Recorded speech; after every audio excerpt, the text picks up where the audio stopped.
In the beginning of the movie, we see Ava Brooks returning to her coastal hometown for the engagement party of her best friend, Danica Richards. Ava is still grieving her mother's death and feels uneasy about seeing her ex-boyfriend, Milo Griffin, for the first time in years. At the celebration, the group of old friends reunites. Danica is engaged to Teddy Spencer, the wealthy son of a local real estate mogul, while Milo hides that he still has feelings for Ava.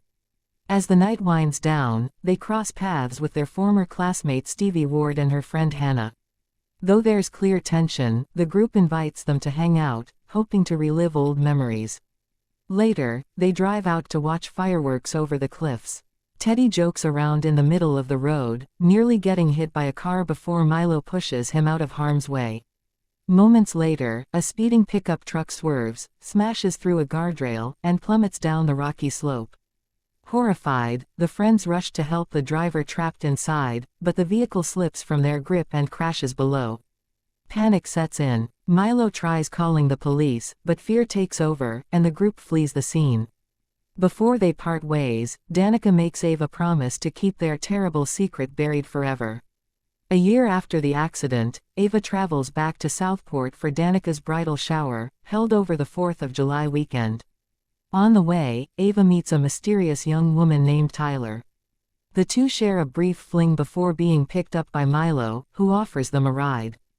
During the trip, Tyler reveals she hosts a true crime podcast called Live Laugh Slaughter, and is obsessed with the town's infamous 1997 Southport massacre. At the party, Ava reunites with her old friends and learns that Danica and Teddy have broken up. Danica is now engaged to Wyatt, while Stevie has stayed close, helping her through the year. Things are lighthearted until Danica opens a card that sends chills down her spine. It reads, "I know what you did last summer." She secretly shows it to Ava, Milo, and Stevie, convinced it's just Teddy seeking revenge after the breakup.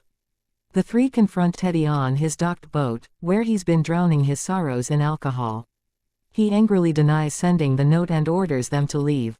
That night, Danica and Wyatt relax at home. As Danica takes a bath upstairs, Wyatt notices lights flickering in the backyard. When he goes to check, a shadowy figure emerges from the darkness and fires a harpoon straight through his back. The killer, dressed in a black rain slicker and wielding a hook, resembles the legendary Fisherman killer from Southport's bloody past.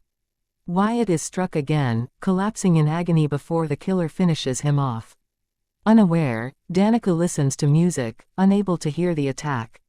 When she finally comes downstairs, she freezes in horror. Wyatt's body is propped upright, his blood smeared across the wall spelling out the words, "You can't erase the past." After Wyatt's murder, Danica's friends gather at the police station, terrified and confused. They question who could be targeting them, especially since Wyatt had nothing to do with the accident a year ago. The group recalls that the man who died that night was named Sam Cooper, but none of them can find any connection to him. Ava then remembers Tyler, the podcaster obsessed with the Southport massacre, and suspects she might know something. She arranges to meet her and get answers. When they meet, Tyler explains the dark legend of the Fisherman, the killer who once terrorized Southport. To show Ava the origins of the story, she takes her to the Bayside house, one of the original crime scenes. But their visit turns into horror when the new Fisherman appears. The killer traps Ava in a cage, then chases Tyler. Upstairs, Stevie, alarmed by Ava's frantic message, arrives at the scene just as chaos erupts. Ava breaks free, but before she can help, Tyler is stabbed. She manages to rip off the killer's hood, gasping, "You," in recognition before she's hanged out the window, her lifeless body swaying as Ava and Stevie watch in horror. News of Tyler's death spreads quickly. The town holds a meeting, where developer Grant Spencer tries to dismiss it as a suicide, fearing it will ruin the holiday tourism rush. But one man isn't convinced. Ray Bronson, a survivor of the original 1997 killings and now Stevie's boss, knows the signs all too well. Desperate for help, Ava drives out of town to find Julie James, another survivor of the first massacre. Julie, now a college professor, has spent years trying to move on. When Ava shows up at her door, desperate and afraid, Julie reluctantly agrees to help. She invites Ava inside, warning her that digging into the past always comes at a cost. It's also revealed that Julie and Ray are divorced, their shared trauma having destroyed what little peace they once had. Ava, Milo, and Stevie visit an impound lot, hoping to find the truck from the crash. They discover it belonged to Pastor Judah Gillespie, and that the driver, Sam Cooper, had stolen it. The group starts to suspect that someone close to Sam may now be seeking revenge. Meanwhile, Danica and Teddy visit the town cemetery, where they find graves of the original Southport victims and a new one for Sam. Seeing fresh flowers on Sam's grave, they ask the groundskeeper to review the security footage. But before he can, the fisherman slashes his throat. When Teddy goes looking for him, the killer appears and chases Danica into a nearby warehouse. She hides in a parade float, but the fisherman finds her. Just as he's about to strike, Teddy tackles the killer, who escapes into the night. That evening, Ava and Milo grow closer, but their moment turns awkward when Ava's trauma surfaces. Milo steps outside to clear his head, only for the fisherman to attack, strangling him with a rope before snapping his neck. The killer then uses Milo's phone to text Ava, making her believe he simply left. Elsewhere, Ray Bronson visits Julie James, furious that she encouraged Ava to investigate. He warns her that history is repeating itself, and that the new generation might suffer the same fate as their friends all those years ago. The next day, Ava and Danica visit the local church, where they meet Hannah and Pastor Judah Gillespie, the man connected to Sam's stolen truck. Judah becomes tense when they mention Sam's name, insisting they drop the subject. Suspicious, Danica sneaks into his office and discovers photos of Judah and Sam together, proving they knew each other. When Ava warns her that Judah is coming, Danica narrowly hides and escapes unseen.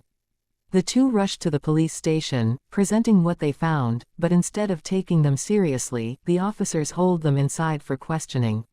Meanwhile, at home, Teddy receives a chilling warning that he's next. Before he can act, the fisherman attacks, stabbing him repeatedly. His father Grant rushes outside and finds his son bleeding out, only to be impaled through the throat by the killer's hook. Back at the station, Danica dozes off and dreams of the Bayside house, where she's confronted by a ghostly vision of Helen Shivers, another, Croaker Queen, and one of the original Southport victims. Helen glares at her, standing over Wyatt's corpse, and hisses that Danica will pay just like she did. Danica jolts awake as chaos breaks out. The police are in a panic. Officers release her and Ava, who reunite with Stevie outside, only to face another nightmare. Teddy and Grant's bodies hang lifelessly nearby. And when they find Milo's car, Ava opens the door to see his dead body stuffed inside. Both women break down as Stevie urges them to flee. The trio race to the docks, desperate to escape Southport. Moments later, police arrive at the church to arrest Judah, but it's too late, he's already dead. His eyes have been gouged out, his body left kneeling before the altar. On a nearby wall, officers find a photo of Judah's congregation, and standing beside Sam Cooper is someone shockingly familiar.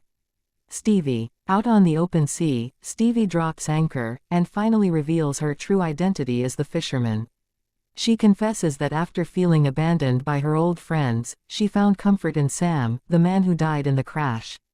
What began as love turned into vengeance when she realized her friends had left him to die. One by one, she's been killing the people Ava and Danica cared about. Furious, Ava and Danica fight back, struggling across the deck as Stevie swings her hook. Just as it seems she'll win, Ray Bronson arrives, shouting for her to stop. Stevie turns, driving the hook straight through Danica's chest before tossing her overboard. Ray fires his gun, sending Stevie crashing into the water below. Ray helps Ava back to shore, where she calls Julie James for help. But as they talk, Julie realizes something horrifying: Stevie wasn't working alone. On Ray's boat, Ava pieces it together too late: Ray is the second killer.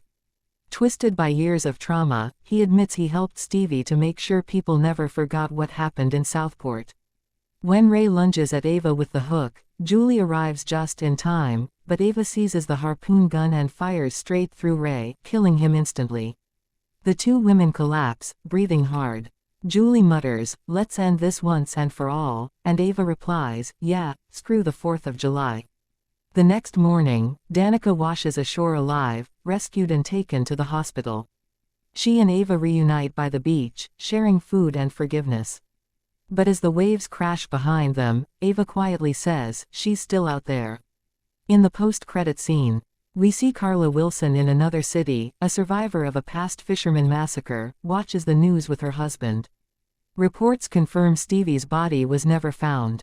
Moments later, Julie James visits Carla with a chilling new message, another Fisherman warning, it's not over.